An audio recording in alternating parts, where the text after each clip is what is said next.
Il se trouve que depuis quelques jours et depuis que les yeux du monde étaient tournés vers Israël, effectivement, l'armée russe a tenté une grande offensive autour d'Advivka, cette ville dont on vous a beaucoup parlé, qui est sur le front sud.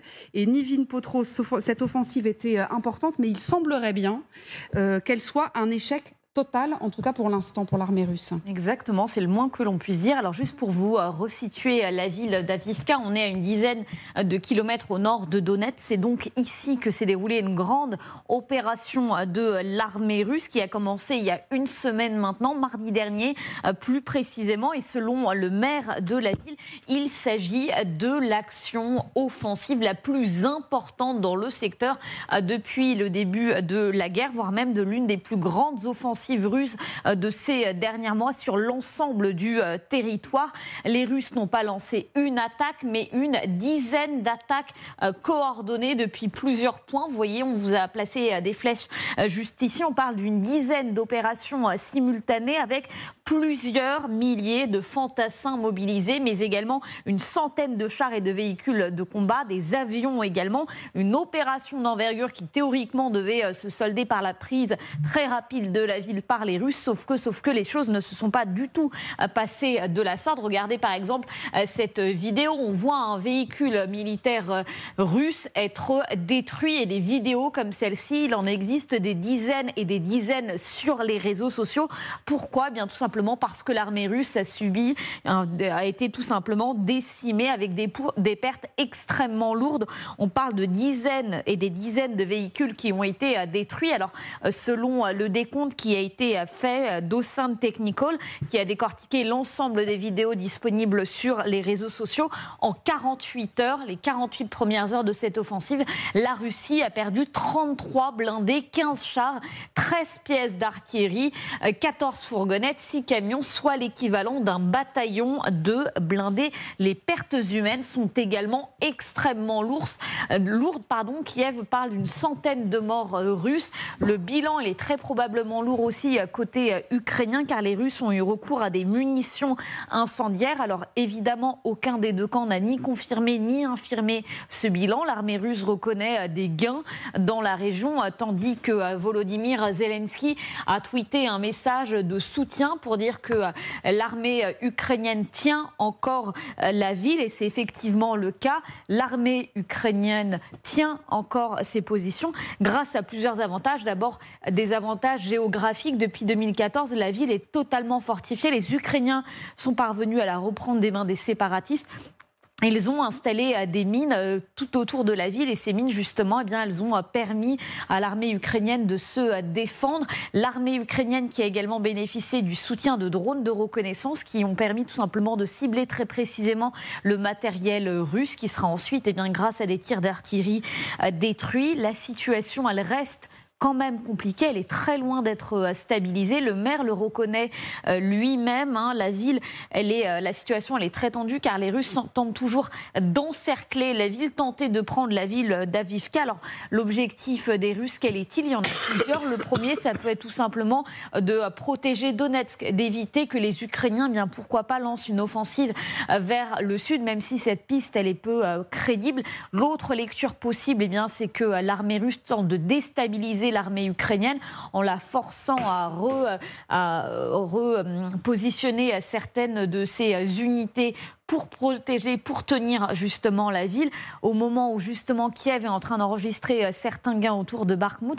Enfin, la dernière lecture possible des événements de ces derniers jours, c'est que la prise d'Avivka, si elle avait eu lieu, elle aurait servi le narratif de l'échec de la contre-offensive ukrainienne et évidemment de la supériorité russe. Sauf que évidemment, les choses ne se sont pas du tout passées comme le Kremlin l'avait envisagé. Et non, c'est plutôt même a priori l'inverse. Merci beaucoup, Nivin. Amiral Koldefi, quelle est votre analyse là-dessus? Parce que l'objectif, on l'a bien compris, de ce que nous décrit Nivin, c'était de faire une espèce de tenaille, de la prendre, d'encercler la ville d'Avivka. Bon, raté pour cette fois-ci.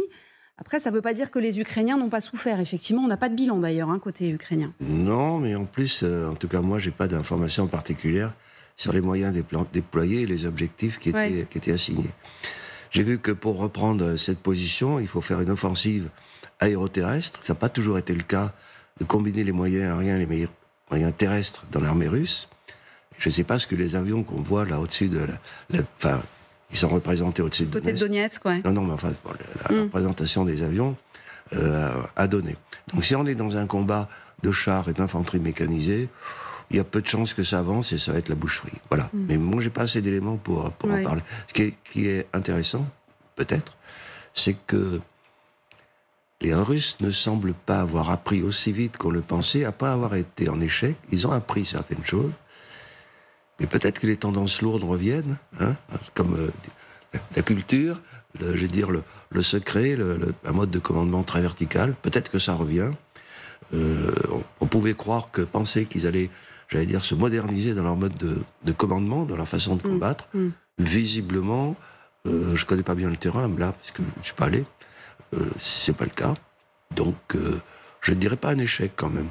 Ce que disait le général Jean-Paul Paloméros tout à l'heure, il disait effectivement, on voit que c'est peut-être aussi sur le commandement, l'état-major, qui est effectivement un problème, parce que du terrain, il y a beaucoup de choses qui remontent, mais qui ne remontent pas jusqu'au patron. C'est ça qui fait la différence depuis le début. Lequel patron, d'ailleurs, Vladimir Poutine a répondu à un journaliste dans un couloir, on a l'habitude, hein, Catherine, et avant de s'envoler pour la Chine, parce qu'il est en partance vers Pékin, on aura l'occasion d'en parler demain, et donc il est revenu sur cet épisode, justement. Alors lui, vous allez voir qu'il voit les choses complètement différemment, il ne parle pas du tout d'offensive. Écoutez. L'armée russe progresse sur le front en Ukraine. C'est ce qu'on appelle la défense active.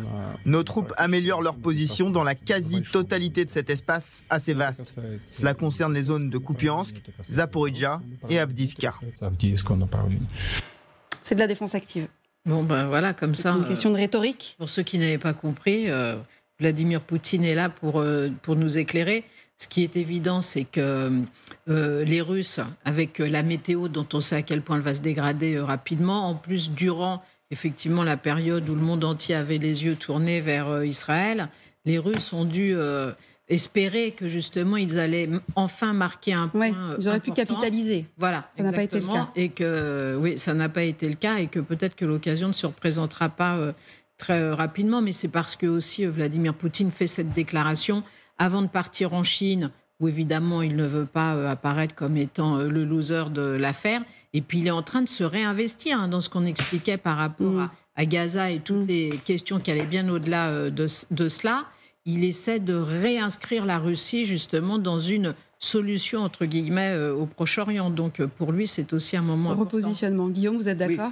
Oui, ce qui me frappe, c'est que jusqu'à présent, avant que l'actualité tragique en Israël ne nous éloigne de ce conflit, on parlait d'une offensive ukrainienne. Ouais. Vous vous souvenez autour de Robotiné. Et là, voilà qu'on entend parler d'une offensive russe.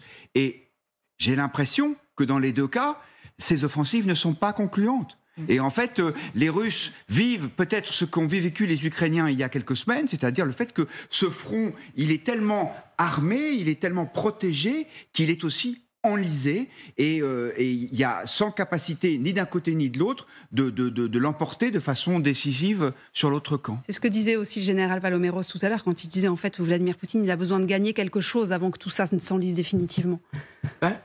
Pour l'hiver en tout cas. Je ne suis pas sûr parce qu'il y a une séquence nouvelle qui s'est installée depuis un certain temps qui est, si vous me permettez cette expression un peu vulgaire, la stratégie du match nul. C'est-à-dire personne ne gagne, personne ne perd.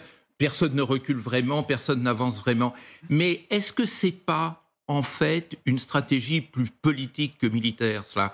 Parce que, à force que l'on assiste à ce statisme, à cette situation figée, est-ce que c'est pas une carte ? Moi, c'est ça qui me fait peur. Une nouvelle carte de l'Ukraine qui est en train de se dessiner. J'allais dire, bah, vous voyez, de fait. on est là, voilà.